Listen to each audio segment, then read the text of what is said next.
Senior Strategy and Policy Expert associated with MOLSA, MRSD, CHIS, and European Union initiatives.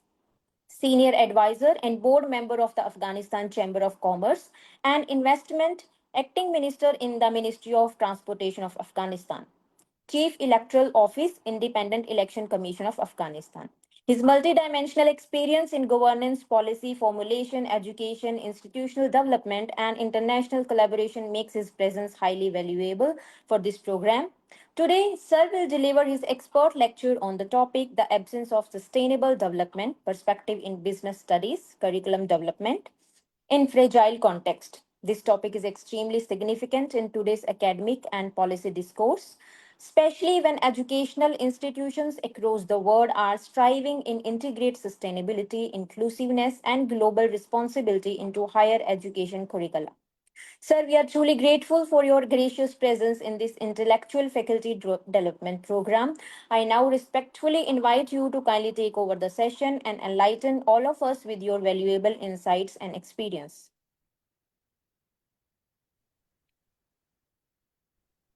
Am I audible? Yes, sir. Good afternoon and good evening, everyone. First of all, I would like to express my sincere gratitude to the organizing committee of this International Faculty Development Program for providing me with the opportunity to deliver a lecture at this prestigious forum. I am especially thankful to Dr. Deepak Pune for his kind invitation and for organizing such a timely and insightful program. It is truly a privilege to share this platform with distinguished educators and researchers. As I begin my presentation, I would like to establish the central relations and significance of today's topic. Actually, let me share the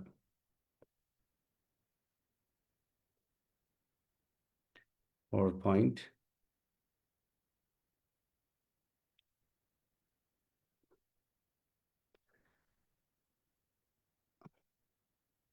Am I audible now? Yes, sir. Yes, sir. Yes, sir. Okay. My today topic is about the absence of sustainable development perspectives in business studies curriculum development in fragile context, the case studies of Afghanistan. So as all of, oh, wait a minute, sorry. I am sure that all participants, they are aware about the sustainable context. Most of us nowadays aware about that, which is very important. So my presentation is quite brief, and I will just touch some points very cursory because it's not required to go with detailed explanation because of all of distinguished participants, they know about the fundamental issues of sustainable development with some parts which is related to fragile context and issues. I may go with some explanation. So it is very great time and also opportunity, especially for me, to come up with such a topic. And the introduction part, as all of you know about the sustainable development is increasingly important in higher education. Most of the expert in institution, also policy makers, encouraging the education institutions to come up with sustainable development curriculum and topics, and also to give a proper place for sustainable topics and concentration issues. So in business education should promote ethical leadership in sustainable economic growth, which is very important because of the the outcomes and also negative impacts of the business related activity in society, especially in environment, is very crucial. So the United Nations Sustainable Development Goals, SDGs, is encouraging the integration of sustainability into education. Fragile states faces challenges such as weak governance, instability in outdated curricula. Especially, we will discuss later about Afghanistan. About also the study examined the sustainability integration in barriers to curriculum reforms in Afghanistan. Regarding the background of the study, sustainable development is a global priority in education and economic policy. Because of the vast effects regarding in development projects, so sustainable issues in sustainability matters are very important in all parts of in our life. So it is more encourages and forces the policymakers to have the proper attention on sustainable issues. Higher education institutions are expected to prepare graduates with sustainable competencies. Because of most of the higher education institutions are not concentrating much about the positive and necessary of the sustainable related context in topics. So the outcomes are that the new leaders and also could be the future leaders, they are responsible more about the consequences of the social and also economically and environmental negative consequences.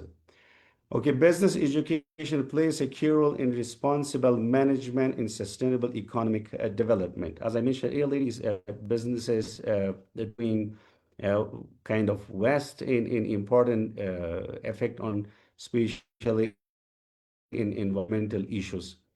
Business studies programs still focus mainly on traditional business subject. In most countries, especially in developing countries with the fragile context, they do not have proper curriculum development perspectives or initiatives regarding the negative impact, especially in terms of sustainable outcomes in the society. Research problem statements is sustainable development is insufficiently integrated into business studies curricula in Afghanistan. Based on Afghanistan's in 4 decades instability, especially politically. So Afghanistan education institutions are unable or to have a proper concentration or a kind of attention for such a important like topics in context. Business education remains largely traditional and theory based. So international fragility in weak governance hinder curriculum reform. Graduates may lack the competency required for sustainable development in fragile context. About the research objects, the objects are to assess the extent of sustainable development integration in business studies curricula and identify institutional structural barriers affecting curriculum developments.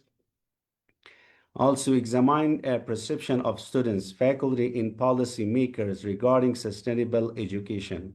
So here, the study is trying to find out the idea of the faculty members, especially policymakers, and also top leaders in education institutions, how they are thinking about the sustainable development issues, especially in terms of business curriculum development.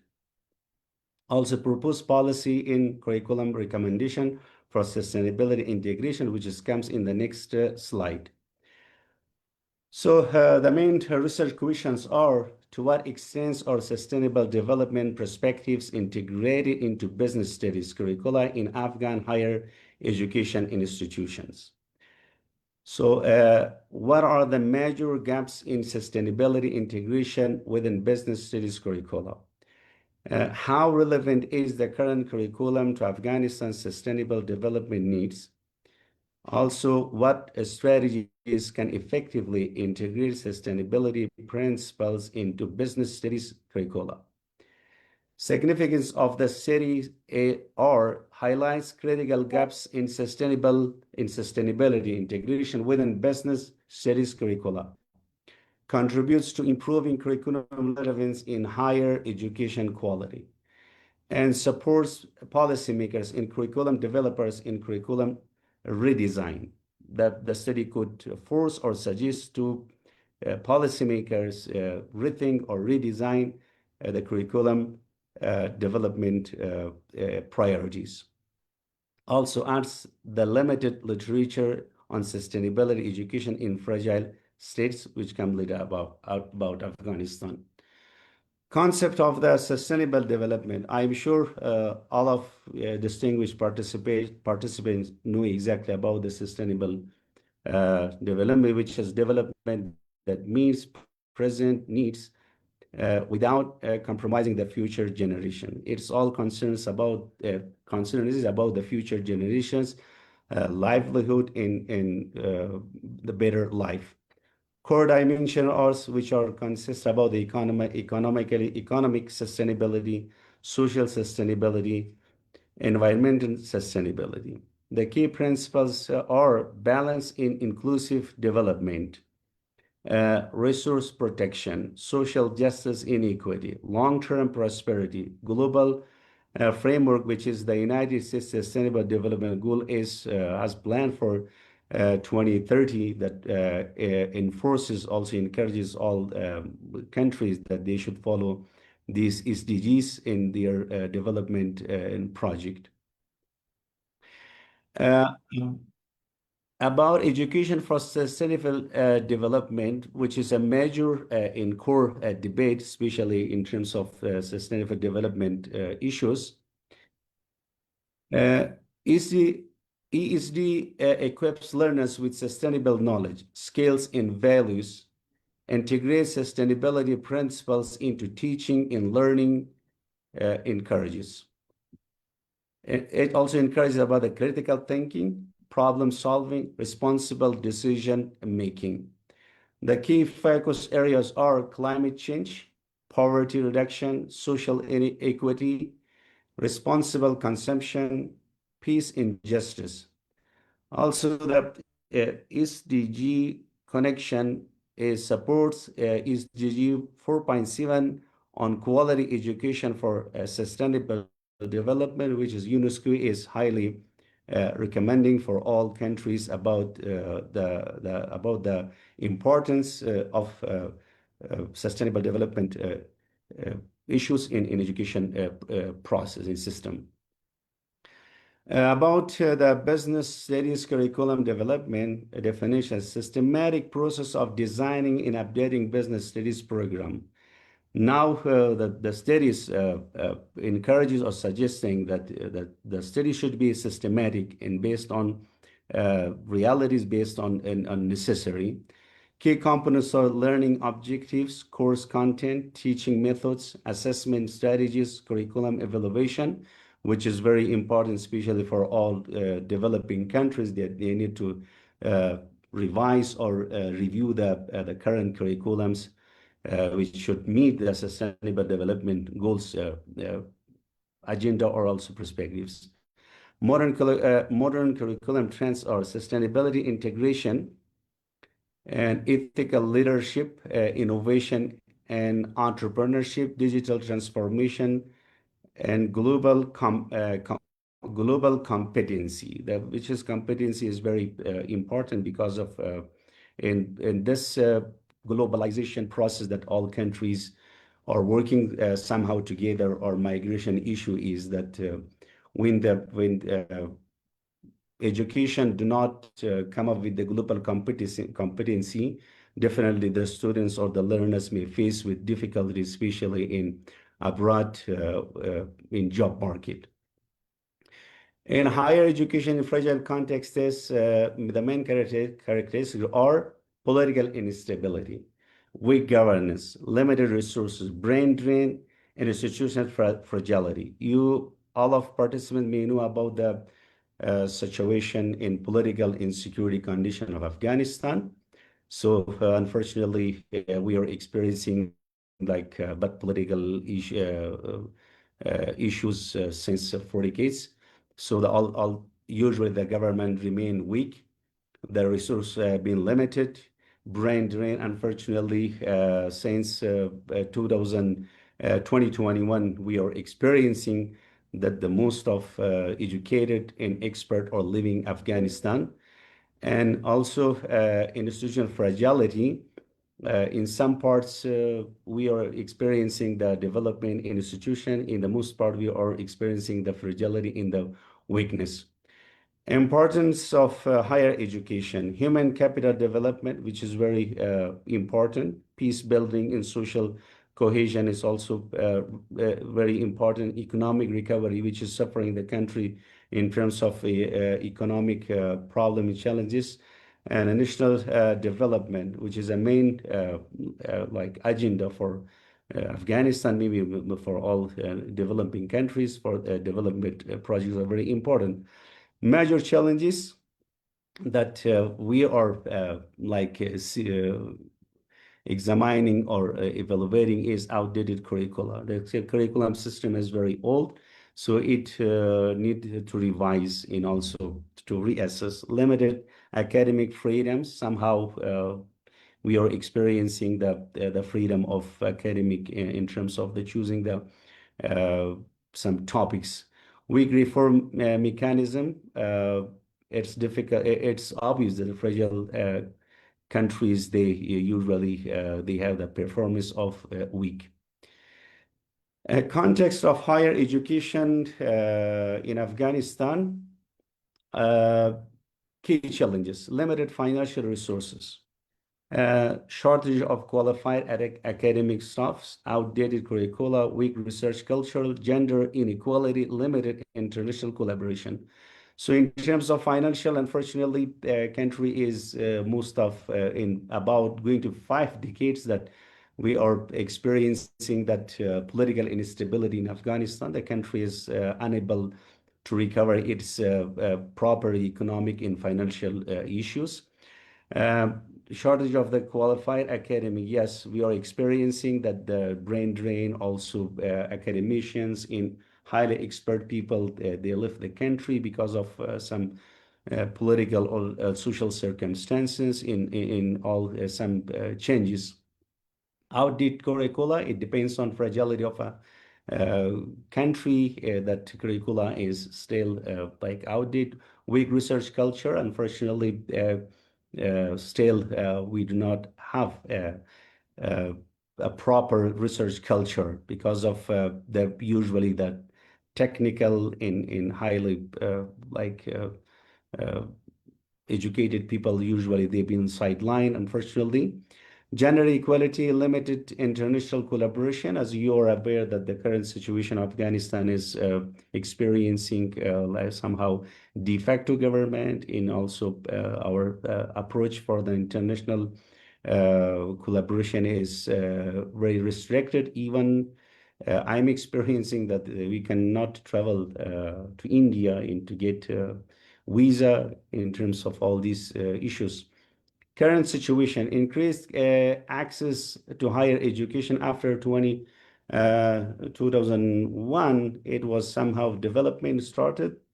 Unfortunately, to compare with some other countries or neighbor countries, it still need to work. Curriculum reform remains limited. Growing need to align education with SDGs in labor market demands. Also, literature review. Major findings from the literature review are ESD emphasize sustainability, integration in education, which is encouraging. Business education should include social, environmental, and ethical dimension. So because of the negative impact on society and also in environmental issues, the businesses need to be considered and concentrate more on sustainable ethical issues during the business. Fragile context often faces institutional and curriculum reform challenges because of changes in and also personal perspectives like hinders to for reformers to bring changes. It's also we are experiencing such things in Afghanistan. Afghan curricula remain theory-based and weakly linked to sustainable agenda. Usually the higher education curriculum still in Afghanistan is based on theories, on some like outdated practices. So we are suffering also experiencing that very few people or researchers, they are coming up with sustainable agendas. A gap exists between SDG commitments in curriculum implementation. Overall observation is need for next sensitive curriculum reform in Afghanistan. I hope we able to be witness of such a kind of reforms and curriculum development, especially in terms of business studies. Research gap is limited to empirical research on ESD integration in business studies in curricula in fragile contexts. Not only Afghanistan, in some other countries also experiencing same condition like Iraq, Syria, in Libya, in also some other war-torn countries. Existing studies focus mainly on higher education access in governance, lack of research on sustainability integration in Afghanistan business education, limited examination of faculty awareness and institutional capacity. So this is also very important. Unfortunately, because of most of the teachers or policymakers, they are still thinking with like old kind of perspectives in curriculum development. Still, this is also a kind of capacity problem. Insufficient analysis of fragile context in curriculum innovation. Also, in the research contribution A, the study addresses these gaps through a focused case study of Afghanistan. A theoretical framework, we try to come up with different theories that could support the study. The main three applied is education for sustainable development ESD theory, which is developed by the UNESCO, and also UN is observing and encouraging this theory to be applied in most of the countries. Curriculum development theory, transformative learning theory. Dimensions are economic sustainability, which is very core for all developing countries, especially in fragile countries. Economic issues are very highly sensitive. Social sustainability and environmental sustainability is also important. Social is because of we can talk about the social integration, peace building, and also related political issues. Environmental sustainability is a major environmental organization. We are focusing and discussing about the negative impacts of somehow business activities impact. Purposes to analyze sustainability integration with business studies curricula in fragile contexts that we are able to do it about Afghanistan. Conceptual framework, independent variables, curriculum development process, intervening factors, political instability, institutional weakness, limited resources, faculty awareness, policy environment. All these are the major impact effects about the sustainable development perspective, especially in curriculum development. Dependent variables and integration of sustainable development perspectives in all decisions making and also in policy development issues. Assumption, fragile context conditions influence curriculum development in sustainable development. Also, research methodology is research design is qualitative case study. We had some able to access on some documents in some interviews. Research approach is interview in exploratory data collection methods or document analysis, semi-structured interviews, policy reviews, sampling technique, prospective sampling, also data analysis, thematic analysis, trustworthiness, triangulation, member checking, systematic documentation. About the ethical consideration, yes, definitely inform the consent, confidentiality, anonymity, voluntary participation. We not force any students or academic members to take part in this interview. And study non-maleficence, secure data protection, academic integrity. Goal is to ensure personnel in ethical research practice says because of the fragility of all aspects in a country, especially if most of the people are a little bit cautious about challenges of giving interviews. Findings of the study, major findings. Sustainability perspectives are largely absent in business studies curricula. SAIL Afghanistan is experiencing with old kind of perspectives, and also curricula are theory-oriented and traditional. They are not updated in kind of old perspectives in way of managing. Weak alignment exists between ESDGs in curriculum content. Faculty awareness of sustainability concepts is limited. Institution fragility hinders curriculum innovation because of most of the time changes in leadership of institution and also policymakers. It's also a kind of preventive issue.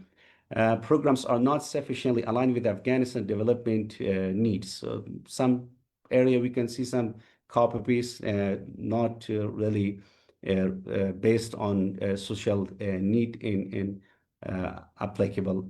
Lack of systematic curriculum reviews mechanism. It's also a kind of because of lack of the professionals to time by time to review the curriculum. This is also a kind of issue. Discussion of findings. A clear disconnect text between global sustainability agendas in local curricula. Still, the curriculum developers, they are not paying much attention about the sustainability of the curriculum development, especially in business and sectors. Fragile context challenges constitute curriculum reform. Usually, the political and also the social uncertainties also affects traditional teaching dominance over practical sustainability learning. Most of the policymaker could be like advisors, or they are living with the old traditional way of thinking. So it's also a kind of a problem in developing, especially bringing some positive and new themes in curriculum development. Policy commitments also are insufficient without implementation mechanisms. So key insights are systematic reforms are necessary for sustainability integration. So we need a proper, Afghanistan need a proper evaluation and reviews the policies in should come up with the sustainable issues integration. Key challenges identified, limited sustainability integration. So still the sustainability perspectives or agenda or maybe topics are still in initial stages in Afghanistan. Outdated curriculum content, low faculty awareness. Faculty members are not that much paying attention, or they're not that much aware about the importance of the sustainability. Weak institutional capacity, political instability, which is the main cause in Afghanistan because of whenever we want to start something new, country, society is experiencing political instability in changes, then everything starts from the new, unfortunately.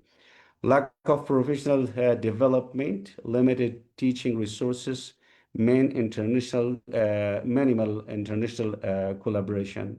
As I previously mentioned in the past, and also now you're experiencing these challenges. So about the policy recommendations, the study suggests revise national business studies curricula, integrate ESD in SDG. Establish curriculum review and quality assessment mechanism, introduce faculty capacity building program. This is very important that faculty members should be somehow teach or should be aware about the sustainable development necessary or which is required at the moment, that they can force the leaders and also policymakers to integrate ESD in SDGs rules. Promote interdisciplinary sustainability education, strengthen international academic collaboration. This is also very important. The lesson learned from successful institutions from around the globe, it will very helpful, will help the development curriculum projects in Afghanistan. Increase investment in teaching materials in digital resources. Technology is playing crucial role in all aspects of life, especially in teaching in education parts. So we are recommending that Afghanistan also should concentrate and invest on this side. Develop a national strategy for sustainable higher education reform. This is very highly necessary that the leaders and also policymakers can come up with a proper strategy for to reform the curriculum and come up with a sustainable perspectives in omit or can finish the old perspectives in systems.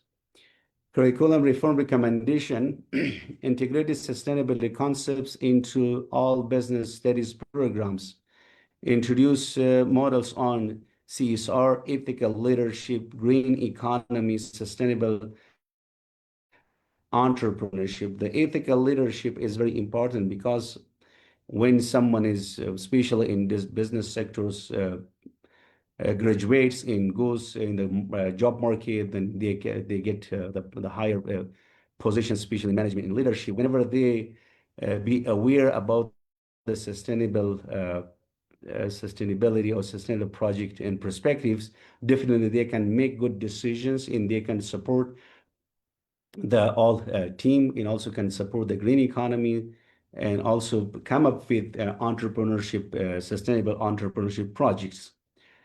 Shift toward competency-based curriculum design, incorporate local and international case studies, promote experiential learning approaches, ensure a continuous curriculum review aligned with SDGs.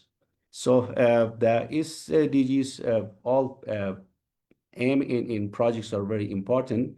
And also, it requires that in curriculum reform, the policymaker should especially take care, also have a proper attention on SDG goals. And faculty capacity building recommendation side. So strategic faculty development measures, they require organized regular training programs and workshops on ESD for business studies faculty members.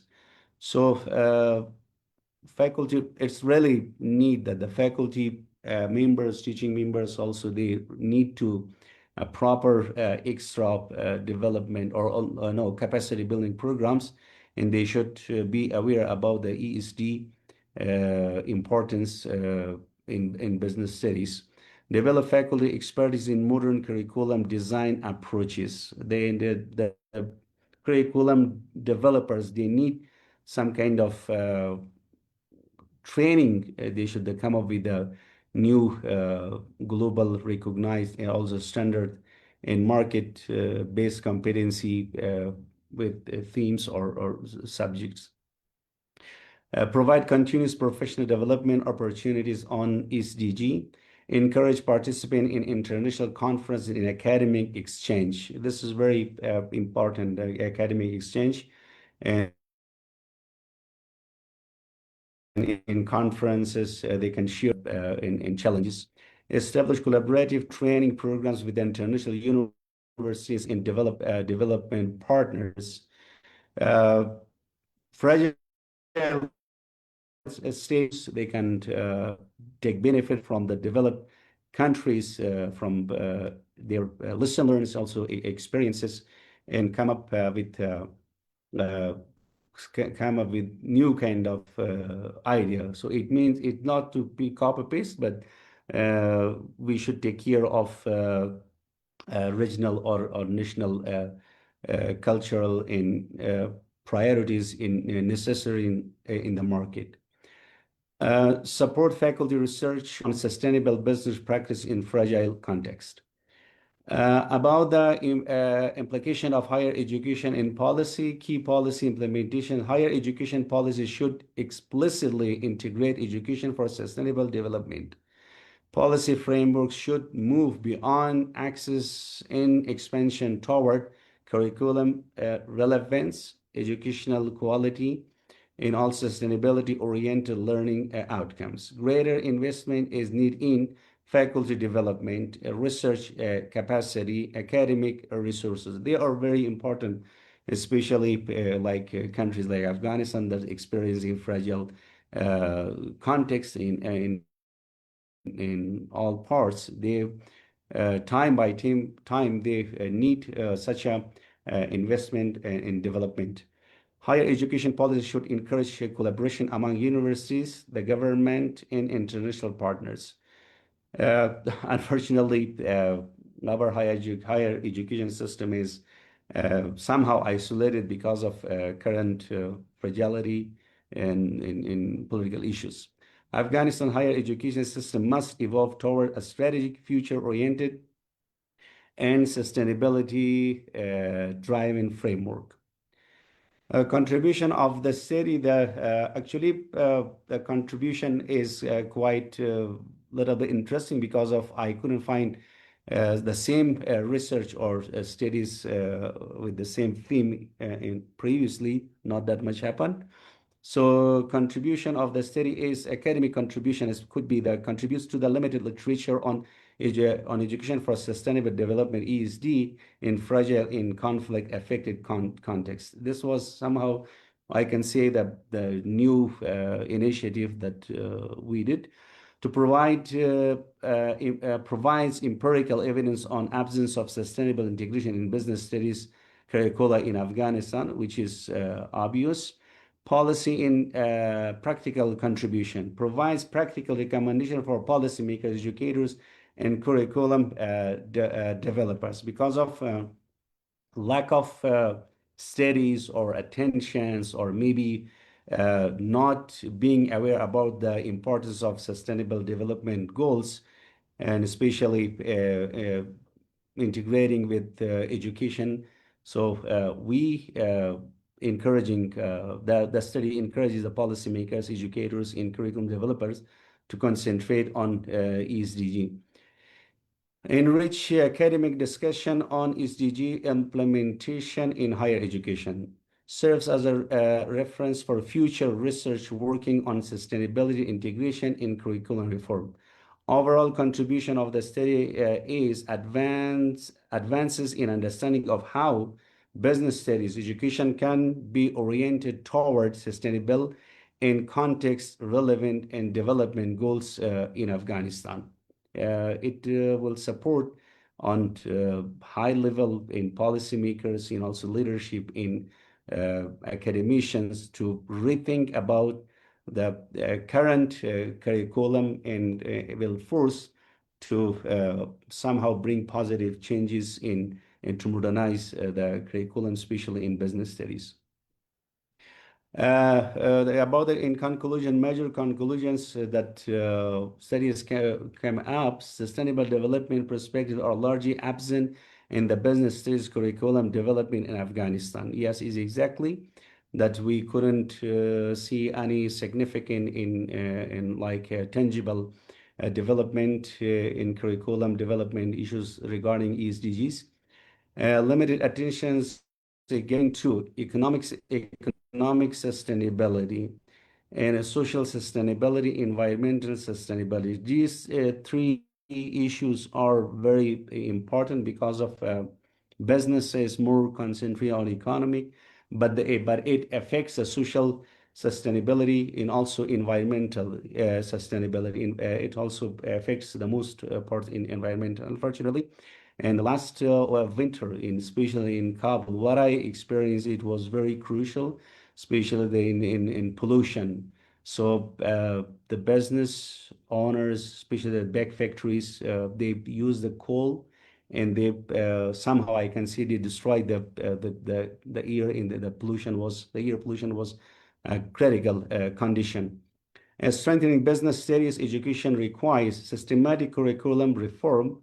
So the policymakers can concentrate on this thing. Faculty capacity building, they require the faculty capacities required to be built, especially if we have chance to send to abroad or to prepare some new kind of programs with international level context. Strong policy support. About the final observation, transforming higher education towards sustainable and institutional resilience. In Afghanistan, do not concentrate or pay attention about the sustainable development topics or matters, especially in business. It could be faced with new challenges, which will be very difficult to recover from all the negative effects. Limitation of the study. During the study is limited to Afghanistan, reaching generalizability to other context. So the study more far Afghanistan about other countries. Access to the policymaker in Syria in senior curriculum limited.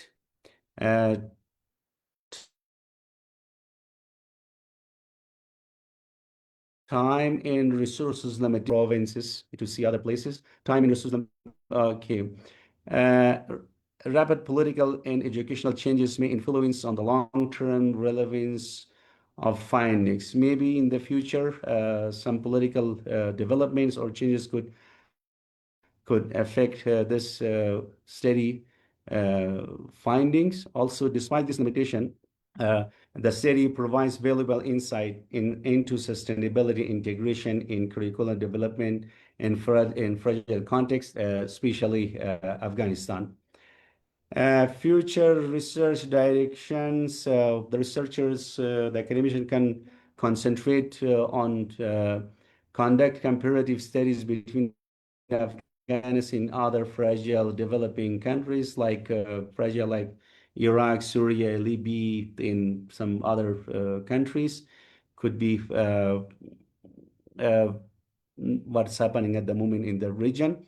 Also apply quantitative approach to major ESD awareness in implementation is also required. So how much the people or especially academician students are knew about the ESD. Also examine the impact of sustainability integrated curricula on employability, ethical decisions making, professional competences. These are also important.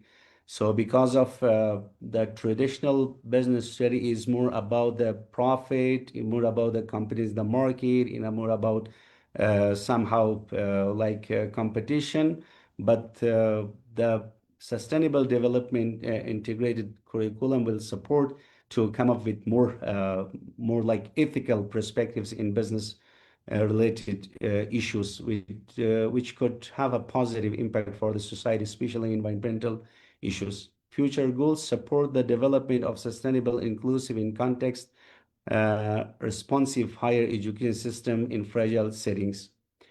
So final recommendation, the study has some recommendation that strategic priorities are modernize business studies curricula, which is really important, especially for Afghanistan, maybe some other developing countries that we are experiencing the same like Afghanistan condition. Also, strengthening faculty competencies, very important that the faculties should be like in faculty should be like capacity should be invest for the capacity buildings, and also facilitate for some travels for studies abroad, strengthening faculty competencies, and enhance international partnership, promote ESG-oriented higher education reforms. Expected outcomes: a more relevant, resilient, and sustainable oriented education system in Afghanistan. Thank you so much. Someone is knocking the door. أبا شباب درس دورهم. اقرأ بسلكم. Okay, thank you so much for your attention and for your time. Thank you so much, sir. Thank you for your valuable discussion on sustainable development as a global priority in education and economic policy, especially in the fragile contexts.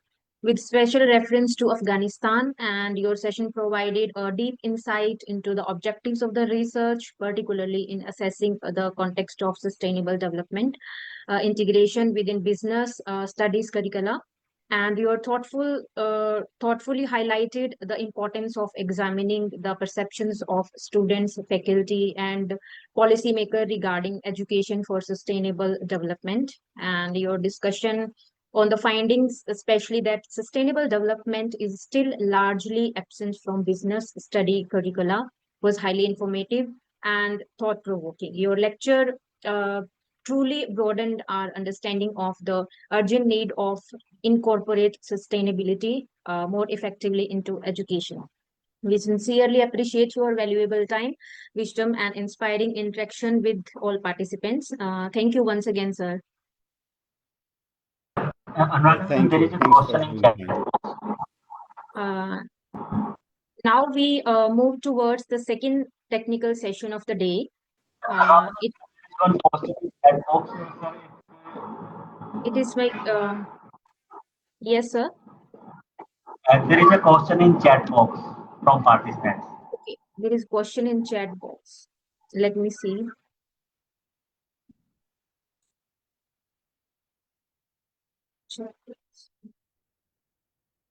Okay, a question from Yash Deep. So despite of such a rich cultural and value system with sustainable development is not present in basic education system, though traditionally Afghan people believe and have followed this concept in their value system. Actually, what I believe is based on globalization in economic and business development and its effects in society. So Afghanistan is also part of the world in world society. Definitely the negative impact of all such a absence of such a modern development, it could convince the people to come up with somehow positive perspectives and to accept the changes positively toward development.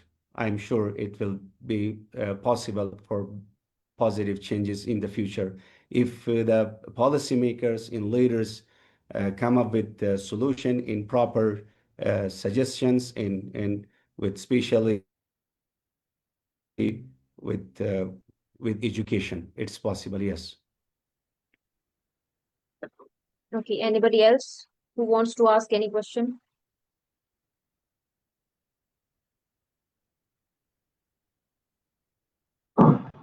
Okay. Thank you so much, sir, for your answer. And now we move towards the second technical session of the day. It is my great pleasure to introduce our esteemed resource person, Dr. Amit Guleria. Dr. Amit Guleria is a distinguished academician, researcher, and legal scholar presently serving as Assistant Professor of Law at Dr. B.R. Ambedkar National Law University since August 2020. He is a gold medalist in LLM and recipients of the prestigious Lala Jayalal Nagar Memorial Silver Medal Award, and he completed his doctorate in law from Guru Nanak Dev University and qualified UGC NET with remarkable academic distinction.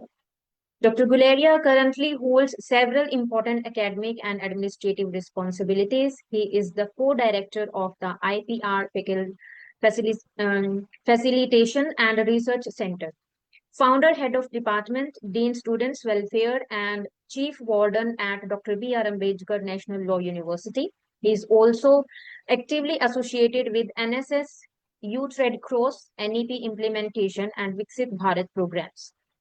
Prior to joining Dr. B.R. Ambedkar National College, Law University, he served as Assistant Professor of Law at reputed institutions including Sant Baba Bhag Singh University, Himachal Pradesh University Regional Center. His areas of specialization include intellectual property law and family laws.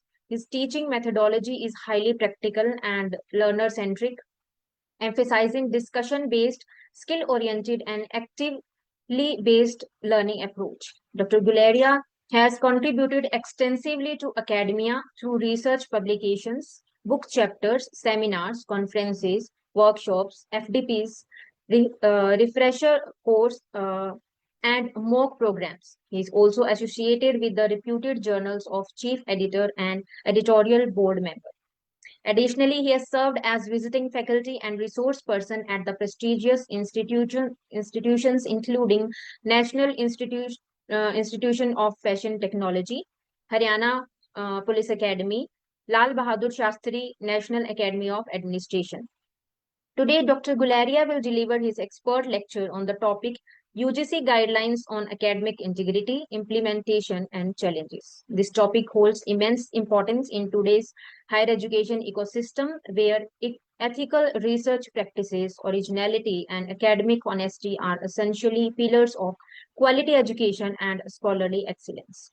So we are truly honored by your gracious presence in this intellectual International Faculty Development Program. So I invite Sir to take over the session.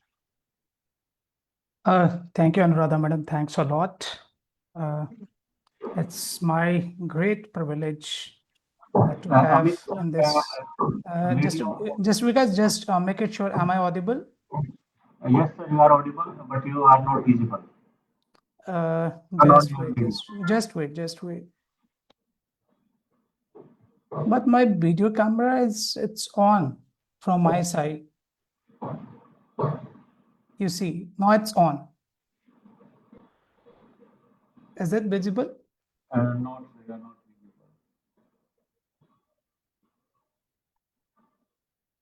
Just wait.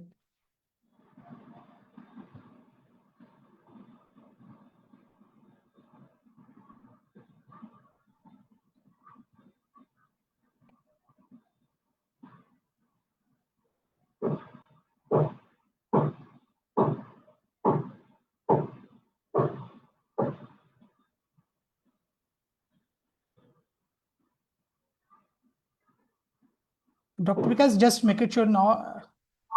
Is it there now? Am I visible? No, sir, you are not visible. No, sir, you are not visible. From my side, actually, it's on. Video camera is on.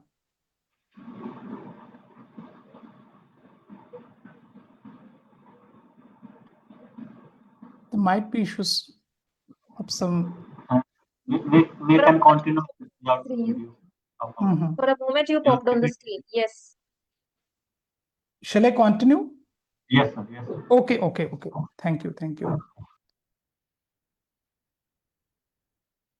And this, Dr. Punia, just to make it sure whether the screen is visible now.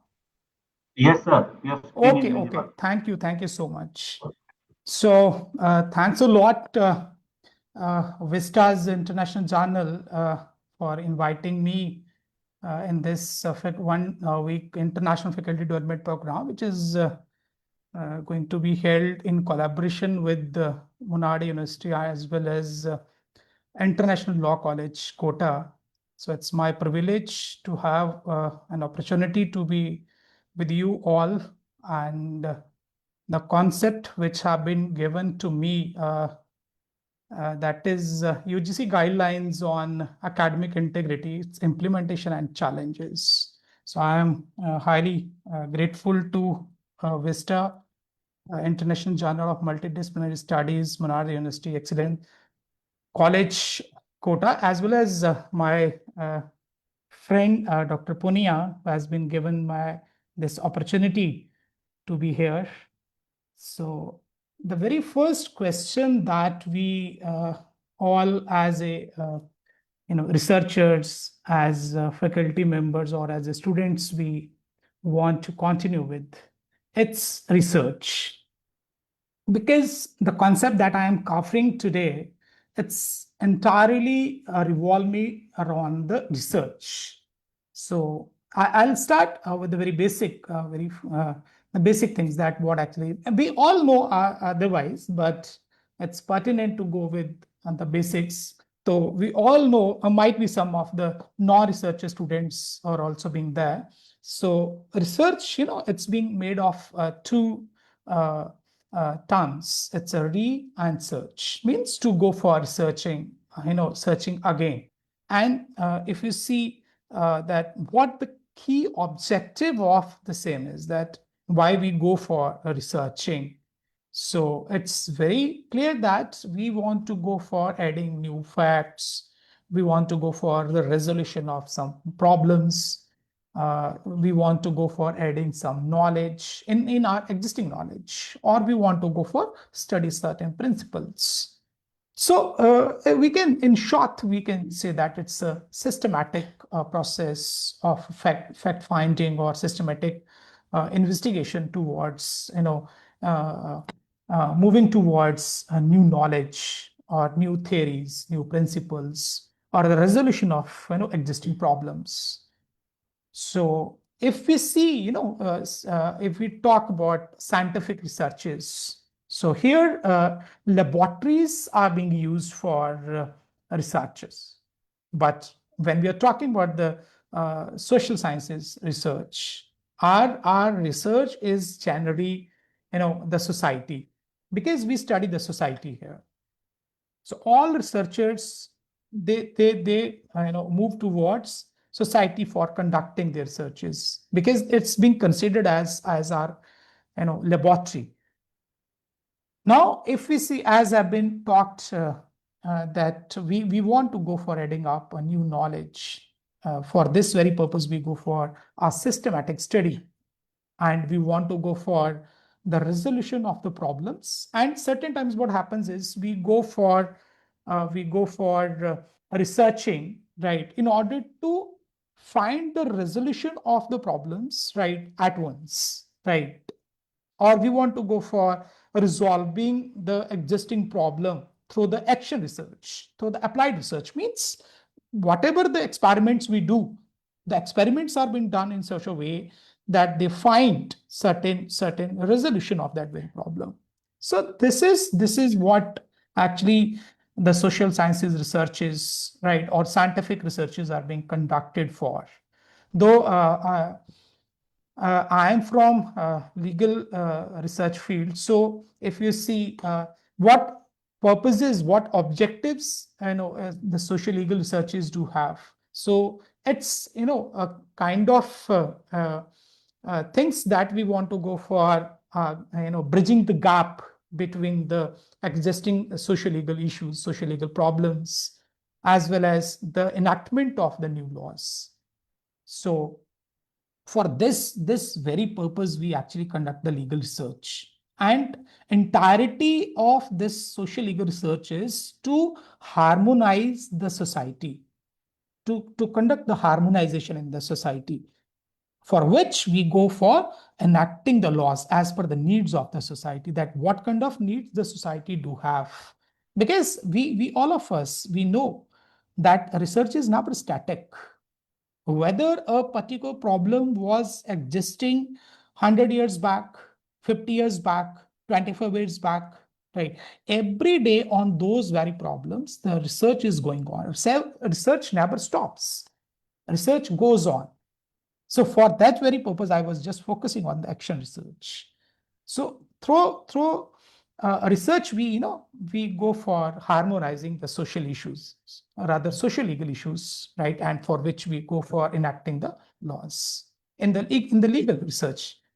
But I think in this very faculty development program, the participants are from the different disciplines. So I'll not focus much only on legal research. I'll move further. And we'll also make this session interactive if some of you want to go for, participate in the discussion later on, because that's the introductory part only. Then we see, generally we see the researches in social sciences, we do, doctrinal researches, which is non-empirical in nature, because here no field works or data are collected, only secondary sources, they are being referred. And on the other hand, we have non-doctrinal researches, which is empirical, whereby the researcher goes to the field and collects the data from the respondents. And after that, analyses are being made in order to go for finding the results. Then we have inductive as well as deductive researches. And if we see inductive researches, they always, bottom to up. It's based upon the bottom up approach, because we start from the zero and we find literally the things in a broader sense. And on the other hand, we have a top-down approach, which is being called as a deductive method of research. So here we go for from generalization to specific issues. So it's a very common thing. Then what is important in research is, slowly and steadily, I'm just moving towards my topic now. We have to navigate towards that. Now you see, the most important thing is the code of conduct in research. It's very important that every researcher must go with research, right? Keeping in view all these, values of research. This is a kind of code of conduct that every researcher should take care of. Only then we can go for academic integrity, which is actually the concept we have to go for today. The very first thing is honesty. A research must be conducted with the honesty. Every researcher, every academician must be honest from within. That whatever, and see, multiple times we see that that the people's work, researchers' works, they are being challenged, and even sometimes, the people, they are even losing the jobs because of this only. Because in order to maintain academic integrity, we forget the honesty. And for this, we have to avoid the plagiarism, actually. Only then we can move towards a higher level of the research. Then we have to go for accountability. Accountability is, towards the respondents, then towards the society. And society doesn't mean that we have responsibilities only towards the human beings. We have to go for to maintain the dignity of animals even. Dignity doesn't mean that the dignity is always with respect to the human beings only. Whenever researches, even in scientific researches, when the research is on the animals, we have also to take care of the animals even. We have also to take care of environment. We have to take care of ecology. Everything is to be taken care of. This is actually the accountability of every researcher is. We shouldn't go for we are doing the research for the sake of our personal individualistic interests only. We have to take care of the entire society as well as the environment, animal life, wildlife, etc. Then the key concept that we do have today, that is the integrity.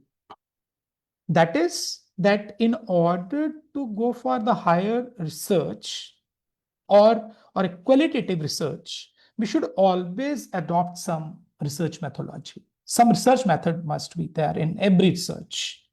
Generally, just moving towards the Google, searching something and copying and pasting using of AI tools only. That is not actually the maintenance of integrity. Every researcher must always go for adopting some research method. Then objectivity. Every research must have some objectivity. We must move towards, because in order to write a simple article, right, and on the other hand writing a research paper with some objective, with some research hypothesis, makes a difference. It makes a different, huge difference in the research. Then another code of conduct that every researcher must take care of is a fairness. During data collection, right, this principle of fairness must be the sine qua non of every researcher. Sometimes what happens is the researchers, they go for preparing of questionnaires or the interview schedules, right? But they hardly visit towards the field, especially when we are going for the empirical researches. They go for just making a ticks at their own. And the new trends that have been started for the data collection through the Google form. So every one of us know that people, they do have a very less time for moving towards the Google forms and filling up. This is a reality of academics.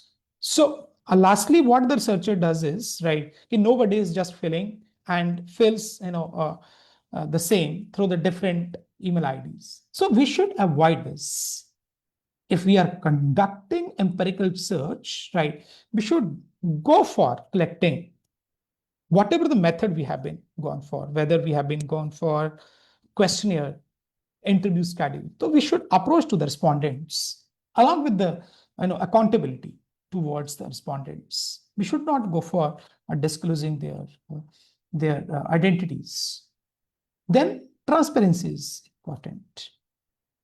Transparency, it means, right, that the data which the researcher has collected, it must be academically transparent. Transparency doesn't mean that it should be disclosed to everyone, but must be transparent. It must be transparent. Means there should not be any kind of fabrication. It should be avoided from the fabrication. Any kind of fabrication should not be there. Then the findings must be always original, because this would happen only when the researcher is doing the research ethically. Only then we will move towards original results, original findings. Then credibility is important, because like when researcher is collecting the data and is disclosing the identity of the respondents and is not maintaining the anonymity, right, it loses the credibility. So data as well as your trust building towards the society and respondents, that should be maintained at every level. It should be maintained. Credibility of research or research data, that must be maintained every level. Then this is a responsibility. This is a moral or ethical responsibility of every researcher, that we must always give a regard towards the previous researchers. we should go for giving them credit. We should give them a kind of respect by referencing them. Sometimes what happens is the people, they go for secondary researches, references of secondary researches, but they claim that it's their own data. So this is a ethical value. This is a part and parcel of this research code, that we must give a credit to every researcher that we are referring. Then regard to the IP should be there. Regard to the intellectual property, because whatever the manuscripts, whatever the literary works have been there, this is actually the intellectual property of the authors, intellectual property of the researchers. So it must be respected. And whenever it is being breached, penalties can also be imposed. We should take care of forms. So this is the duty of every researcher, that we must maintain, right? Or we should regard to the intellectual property. Then, as I was talking earlier, we should go for maintaining the confidentiality. We should go for regarding the anonymity of the respondents. Though we can go for discussing the identity only with our supervisors, if it is being required. Though this is not a kind of public platform in the research that everywhere we are disclosing the identity of the respondents. There might be certain very sensitive issues in the research. So this is important, that we should maintain the anonymity. Then self-determination. The self-determination should be there. If certain researchers, they want to exit, we should respect them. It doesn't mean that every researcher has to give the responses. Every respondent should be respected. And whenever they are taking their consent for responses, then their consent must be informed consent. We should always go with informed consent. And this consent must, in law, we always know that this consent must be a free consent. There shouldn't be any kind of coercion for giving the responses. It should be very much free, as the respondent is willing.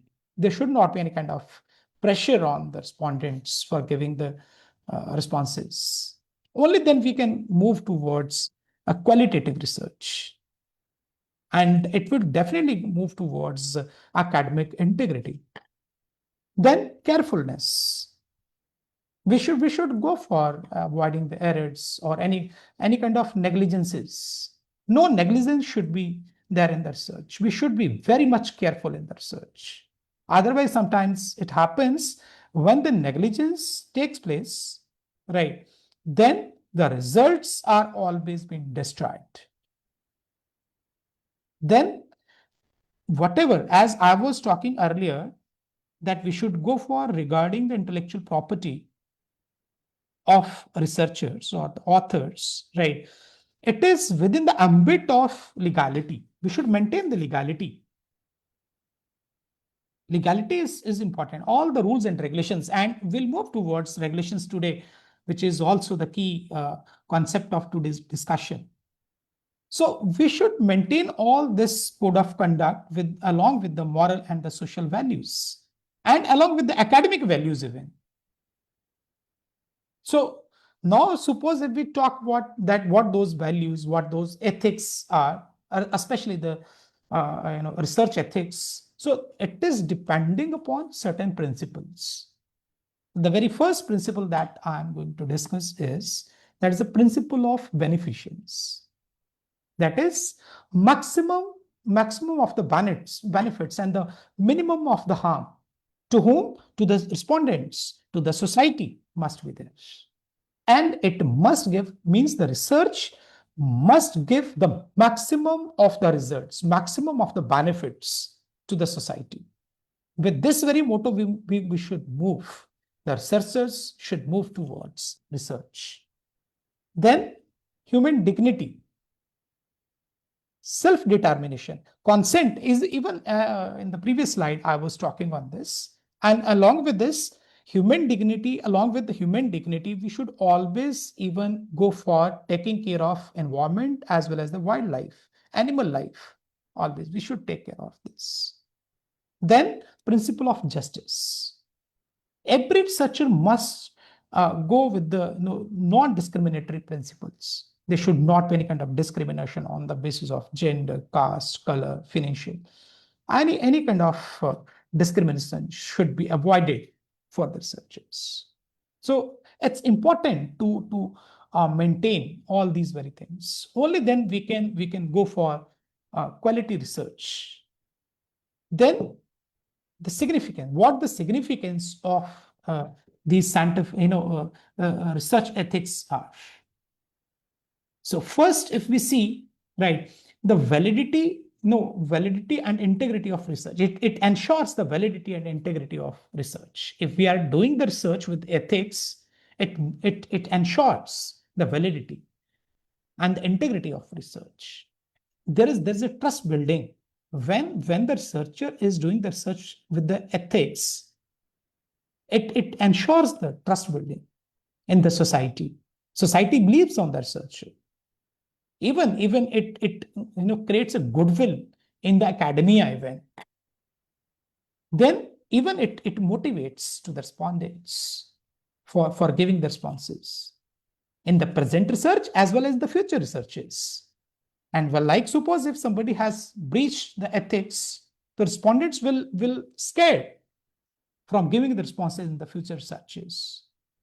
So for this very reason, even I was talking earlier that whenever the researcher want to exit, whenever the research respondent want to exit from giving the responses, if she's not feeling free, then must be free for the same. So we should maintain, every researcher must maintain the dignity of the respondents. Only then long-term sustainability can be ensured. And whenever the research is being done ethically, right, it's always beneficial for society. Because I have been focused earlier even that every research is, whether it's a scientific research, right, or a social science research, always society is at the prime. Every research is for the society. Individualistic interest must be suppressed. Society must be given a primacy. Then we always, if we are doing the research in ethical manners, right, then we go for taking a kind of, moral decisions. Whenever even the situations are complex, even then we take good decisions for the sake of the society, in the interest of the society. And, it is always kind of guiding lamp for the future researchers. So every future researcher, every young researcher must, follow all these very research ethics and the codes. And whenever the research is being, conducted ethically, the reliability of the findings, the reliability of, results is always there. It gives a kind of, inner satisfaction even to the researcher. And like suppose when it is being done ethically, right, there is no conflict of interests of the authors, of the researchers, that you have not given a credit to me. The researcher has not given the reference. If it is done ethically, there is no such conflict between the researchers. So it's important. Then a research culture is important. Every researcher must create a research culture. A reason, because as I earlier taught, that it's not static. Research as well as research culture, it's not static. It varies from time to time. It varies from space to space. It varies from place to place even. But the important thing is that there are certain set of shared values which every researcher must adopt. That is ethics, a rigor should be there, a relevance of the research should be there, transparency should be there, respect to intellectual property. That I have already been talked. No need to go for in detailed discussion. Impartiality should be there. Accountability should. All these values are important for a good researcher, for an ethical researcher. Now I'm just coming towards the key concept that is, the point for the discussion today, or the key concept for the discussion today is that what the UGC regulations are for the higher academic researches in order to ensure the high quality researches. So what the guidelines and the regulations are on this. So on this, we will discuss that what kind of regulations UGC has passed, and how the institutions they are being adopting these regulations, and what's being actually required for the institutions whereby this kind of regulations are not being there, where the research is going on, but in the absence of these very regulations. So these very regulations, they were being passed by University Grants Commission on 23rd day of July 2018. And the objective of these very regulations, that was the quality and excellence towards the higher research. And in order to go for quality higher education, quality research was required. So for this, because UGC felt that in every higher education institution, right, the quality of research is diluting every year. If you see in India, every year around 24,000 to 40,000 doctorate degrees they are being allocated. This was not a trend earlier, but now every institution of higher education, especially the universities, they are registering and allocating the doctorate degrees, right, in a large number. But the quality of research is somehow deteriorating. So this was actually observed by UGC, and these regulations, in order to go for maintaining the high quality research as well as the academic integrity and such quality of the research, these regulations were passed. So if we see this regulations, right, the terminology itself is being embedded there. So what actually academic integrity is? So regulation 2A of these regulations itself states that academic integrity is the intellectual honesty, actually, which I am focusing time and again. Intellectual honesty is important. So it is the intellectual honesty in proposing, performing, and reporting any activity. And any activity, if we see, as any activity means any research activity, whether it is in the form of thesis, whether it is in the form of dissertations, whether it is in the form of any project reports or otherwise, which leads towards the creation of intellectual property. This is actually given in the regulations. So this is what I was focusing upon, that we should always respect the intellectual property of the authors. And in the field of law, we do have a different subject even on intellectual property that covers patents, copyrights, geographical indications, trade secrets, etc. So here, when we are talking about academic researches, right, and so it's relevant towards patents, it's relevant towards the copyrights, etc. Then on the other hand, if you see regulation 2L, it defines plagiarism.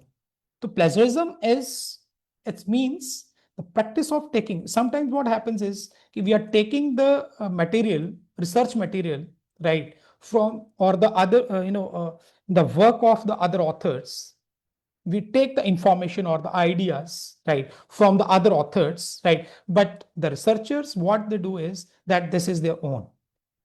So on this regulation also includes this very particular definition, that what does it mean?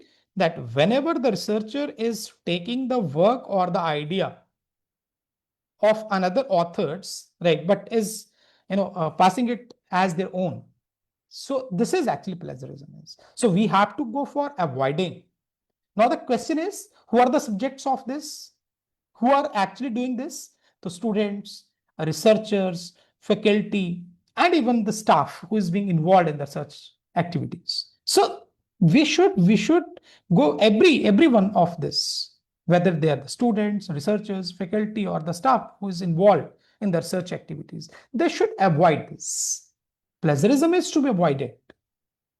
Now the question arises is that why these guidelines, why these regulations have been given by the UGC. So this is for the purpose of promotion of the honest academic and the research practices, as well as the creation of awareness about the plagiarism and the unethical conducts of the researchers. Because UGC is doing a lot many efforts they have been made by the University Grants Commission at every step, that a quality research must be flourished. Then another objective of these very guidelines, these very regulations, is to ensure the originality of the work, whether it is in the form of dissertations, it's in the form of theses, research papers, or the research project reports. So it must be very high academic nature, of a very high academic nature. Then establishment of mechanism towards detect and penalize the plagiarism, because penalties, if you see in the future, we'll talk in further slides, we'll talk that what kind of penalties even our research work can be cancelled if it's going beyond 60% of plagiarism. It can be cancelled even, though some time frame is also been given. If the work is is above 40 and below 60, so then we get a time of 1 year. But like suppose if it's crossing 60, then the work is being cancelled. So we'll talk on this. But now this is important to see. And let's see how many institutions do have this kind of bodies. If the objective of this very concept, which is going to be discussed here, would be fulfilled only, right, when all of us who are being connected to the institutions, right, will go for establishing these institutions whereby they are not established yet. Only mere discussion or speaking on this would not be sufficient for the institutions which are not having these institutions, these bodies. We should go for establishing, because this is a regulation of University Grants Commission that we have to go. Every institution who is imparting the higher education must have these two bodies in order to ensure the quality research and in order to maintain the academic integrity. So Regulation 2F speaks about the Departmental Academic Integrity Panel. This is at the departmental level. This body is established at the departmental level in order to investigate, the allegations of the plagiarism on the researchers. So this body investigates the plagiarism issues at the departmental level. Then, like suppose if at the departmental level it is not resolved, right? So this is also a mandate of University Grants Commission that every institution of higher education must have institutional academic integrity panel. The first body is, right, a 3 members body, and the second one is institutional academic integrity panel is 4 members body. In the first one, we need a kind of 2 members, a majority, right, as well as the quorum for the second is being required and as a 3 out of 4. So in further slides, it would be there. But every institution must have these 2 bodies. Whereby the research is conducted, these 2 bodies are essential. So the second body that we are talking about, which is at the institutional level, even that looks into the matters which are being referred by the departmental panel. So this is the composition of the first body, which is the departmental academic integration panel, and it's been given in regulation 10 of these regulations 2018. So if you see a chairperson is there, who's the head of the department in a respective department. So is the chairperson, and then 2 members are there. So they can be, senior academicians, even from the outside department, and is being they are being nominated, right, by the head. Then the second member is also there, right, is being nominated by the head of the department. And as I was talking earlier, that the quorum of this meeting is 2 out of 3 members, including the chairperson. So whenever this kind of decisions are being taken, that whether the work which is being referred to them is being plagiarized or not, is being taken at their own level. But the thing is, the principle of natural justice is always observed, means the researcher is always given a due opportunity of being heard. This is not like that whatever the panel has stated, without listening, without hearing, the researcher is being taken. He or she is being given a due time for the hearing. Then the second body is 4 members body, including the chairperson. So here the pro VC or the dean or the senior academician of the higher education institutions can be the chairperson of this body, and then 3 members. And whenever they are taking any decision regarding the plagiarized work, whether it is plagiarized or not, right, it's being taken by the quorum of 3 out of 4, including the chairperson. So this is a kind of composition of these 2 bodies which every institution must have. Then the question which is revolving around this, right, that time and again we are talking about the plagiarism, that what kind of things should be taken care of. The very important thing is, even regulation is mandating this, that we must have in higher education institutions, we must have a licensed plagiarism detection softwares, whether it is Tarantin, whether it's Urkun or Drillbit, different softwares they are being used, but it must be licensed. They should not be on trial basis or non-licensed basis. They must be licensed, because if you want to go for detecting the plagiarism, only a licensed plagiarism softwares or the tools, they can go for a high quality checks. So it is important. And then important thing is that all the manuscripts which are being submitted and their respective reports, they must be recorded. They must be recorded by the libraries, wherever it is being there, or the research and development cells of the higher education institutions. Then you see UGC mandates 3 levels, right, of plagiarism and their penalties. The first level is 0 level. So level 0 is up to 10%. and it is being considered as a nominal, similarity, and there is no penalty for this as per the UGC regulations 2018. No penalty is there. It's being considered as a authentic work. Level 0, it's being known as a level 0. Level 1 is from 10% to 40% similarities. So here even the researcher has a chance for the revision and the resubmission. So time frame which regulations talk about for this is 6 months. So the researcher has to go for revising the work within six months and go for a resubmission of the same. Then level 2. Level 2 is similarities from 40% to 60%.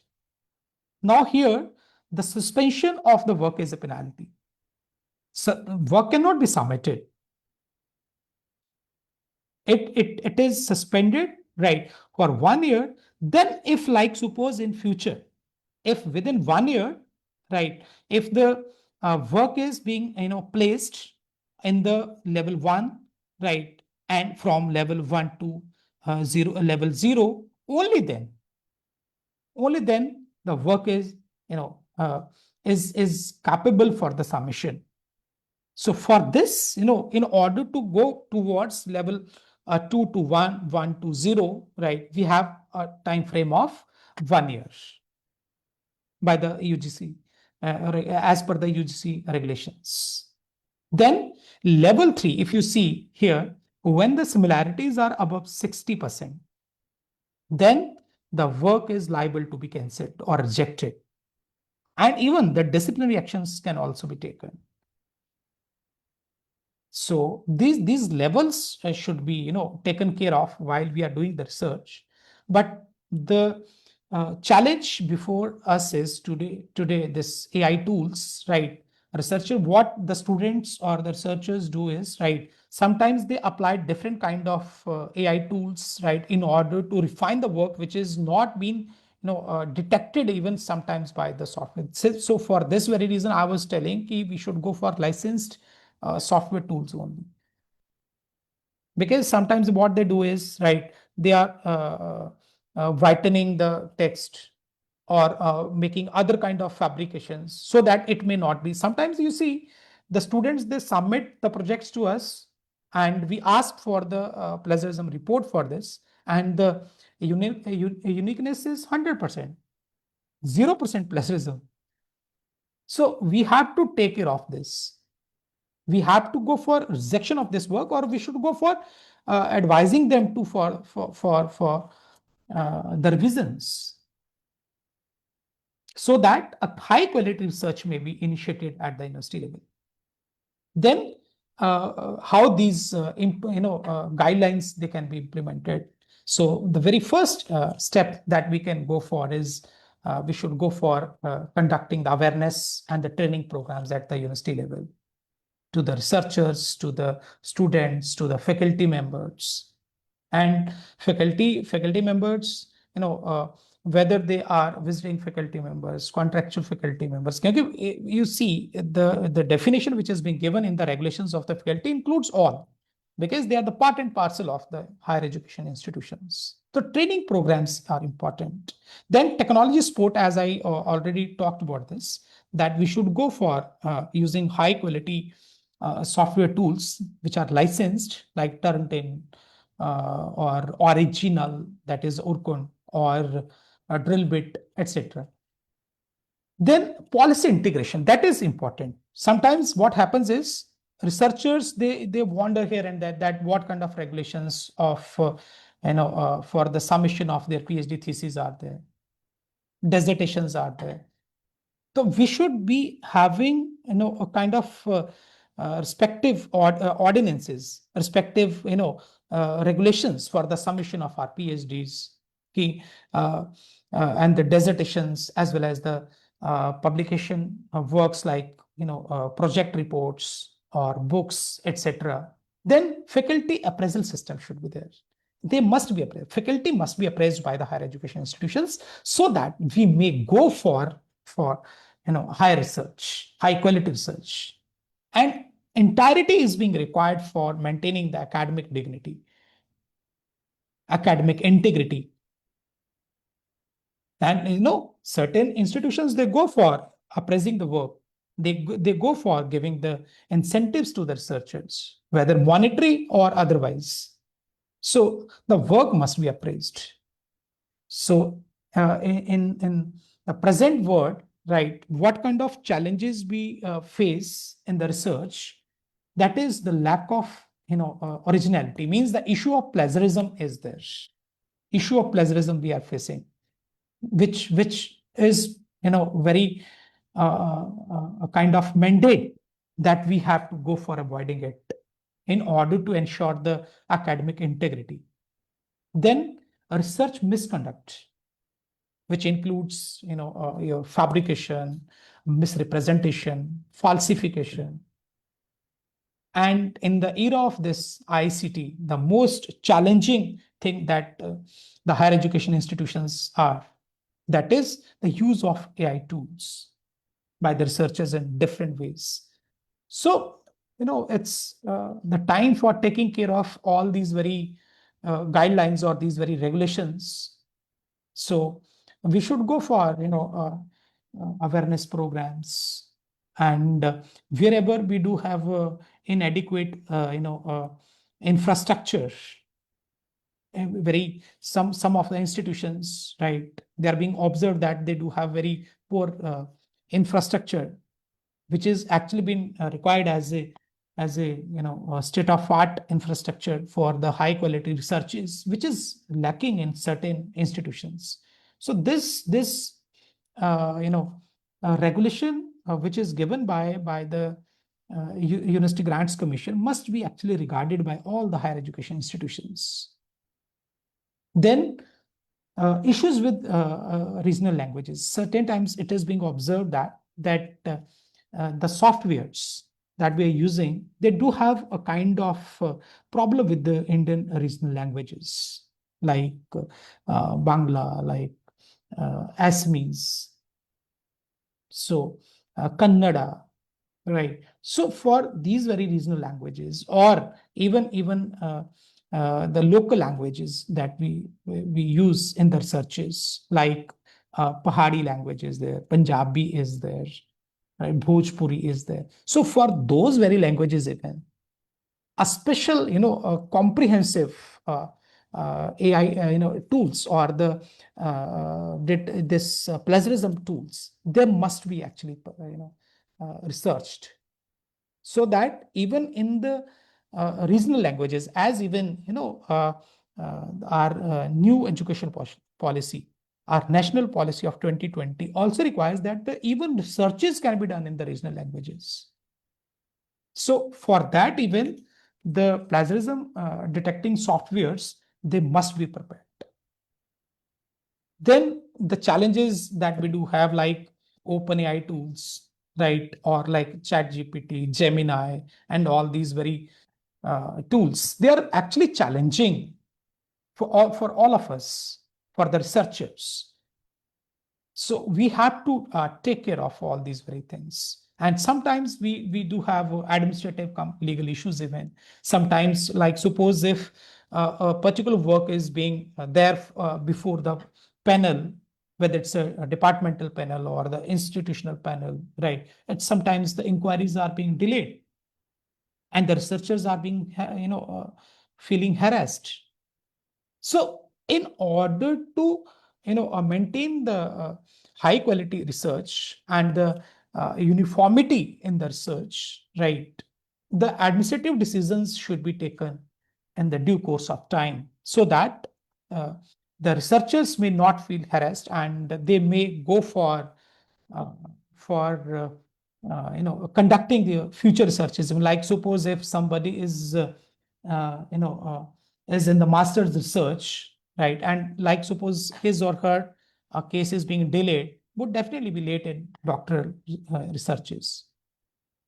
So must be taken within a due course of time. Then certain suggestive measures which are taken here for ensuring the academic integrity and the high quality of research. we should go for, encouraging the original. These are very simple things, not even require that much, but if we see for the new researchers, actually, those who are actually stepping into what the research is important, if there are some in this faculty development program, or those who have been joined this profession newly.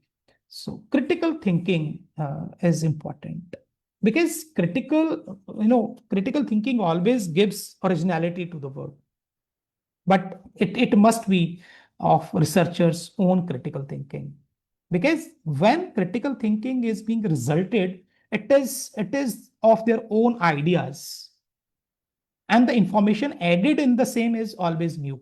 So it gives a very low chances of the plagiarism. Then improvement, every plagiarism tool must be updated, because now as this AI is developing with a very rapid speed, so AI plagiarism tools, right, must also be very much updated ones. Then all the higher education institutions, they must have their academic policies, rules, regulations, norms for the submission of the research works. Then standardization of and implementation, right, across all the institutions. There must be uniform standardization across all the institutions, so that uniformity in the research may be maintained. Uniformity, I don't mean that it should be as it is, but in the regulations, in the ordinances, in the submissions of research works. Then wherever the mentoring is concerned and the research supervision is concerned, it is the responsibility, this is the accountability of all of us being a faculty, that the mentoring of the researchers, supervision of the researchers must also be done ethically, so that we may ensure a high quality research and the academic integrity in this academic sphere may be maintained. So these are certain suggestions in order to ensure this academic integrity, so which is actually been required in the research and academia. So this is all about this. So there might be certain questions. Dr. Punia or Anuradha ma'am, if there are certain questions we can go for. Actually, 1 hour was being given by Dr. Punia, so now it's over. Thank you, sir. There is one question in chat box. You can share. Yes, I would like to invite the participants. If you have any question, please post them in the chat box. Sir will reply that.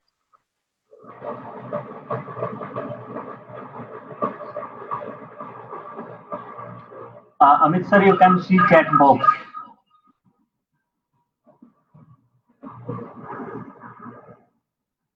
I request participants, please take part in the question answer session. It will be very helpful for them. If you have any query, please post them in the chat box. Anuradha ma'am, there is one question from Mamta madam.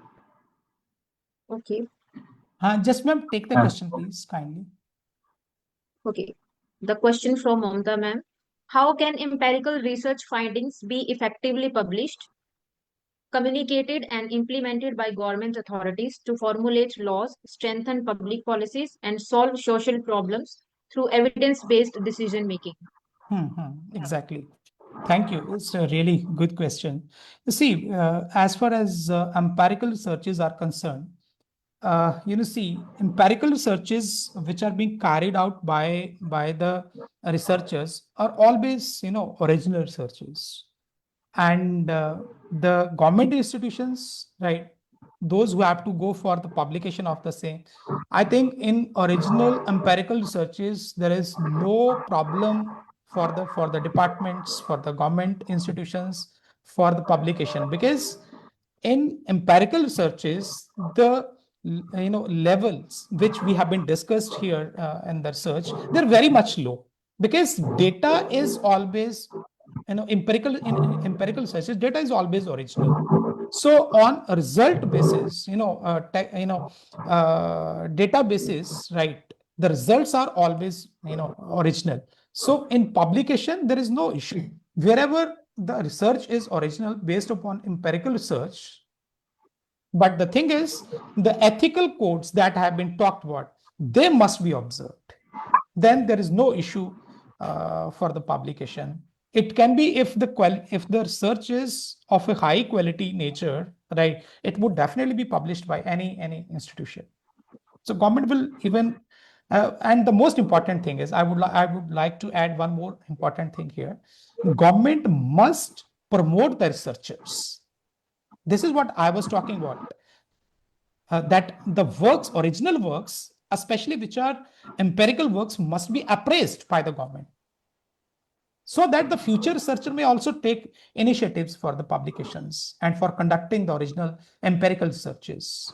This is the one suggestion from my side to the respective institutions and the government itself even, so that future research may also be enhanced. There is one more question. Which type of research is more useful for immediate practical problem and why? Action research, yeah. Actually, whenever any kind of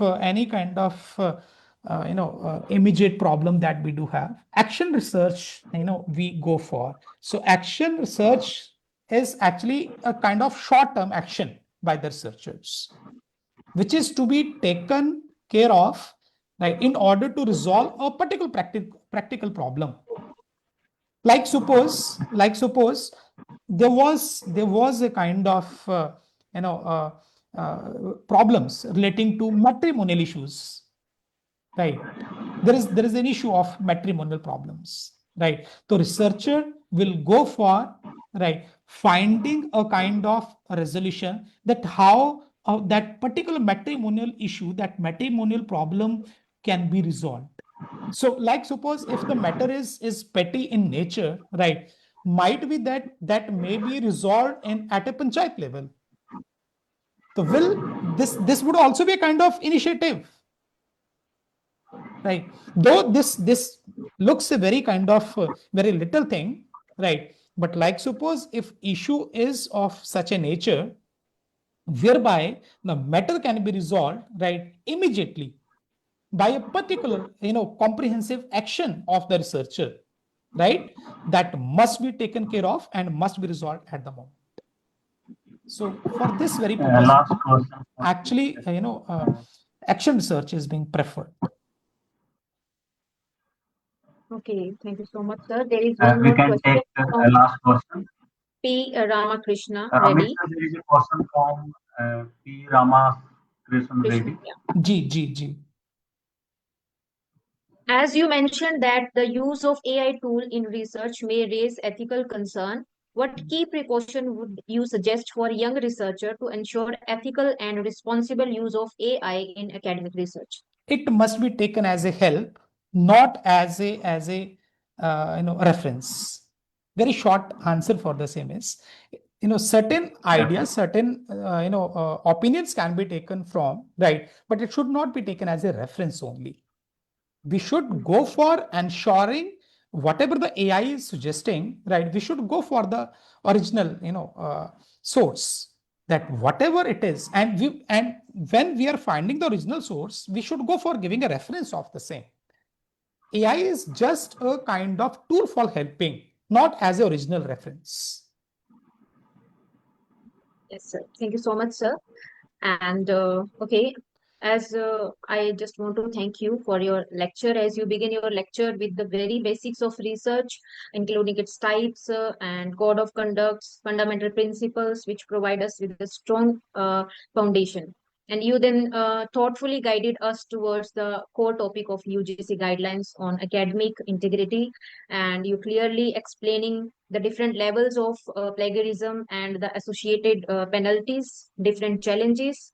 Your systematic and detailed presentation greatly enhanced our understanding of ethical research practices and the importance of maintaining originality and integrity in academic works. And it will be very helpful for the new researchers as well, because you explained it very well.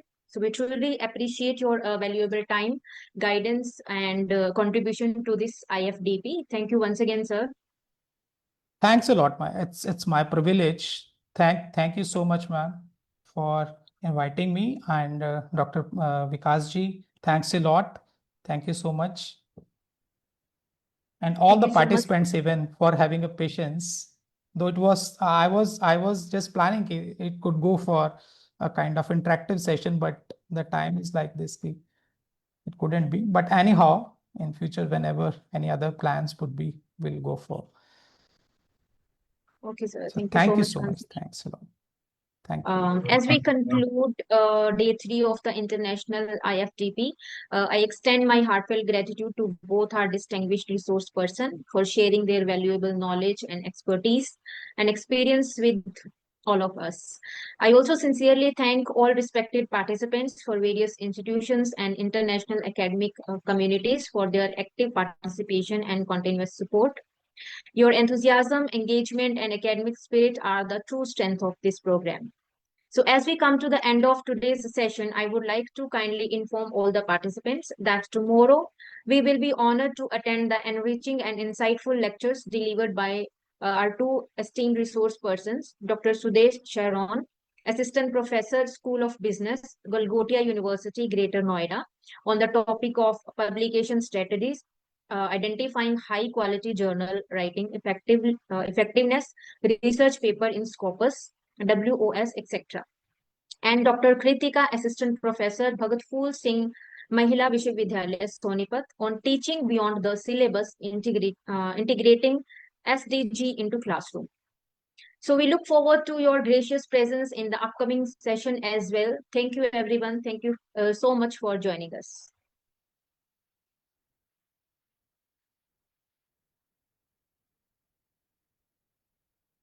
You can leave the meeting now. Have a wonderful evening ahead.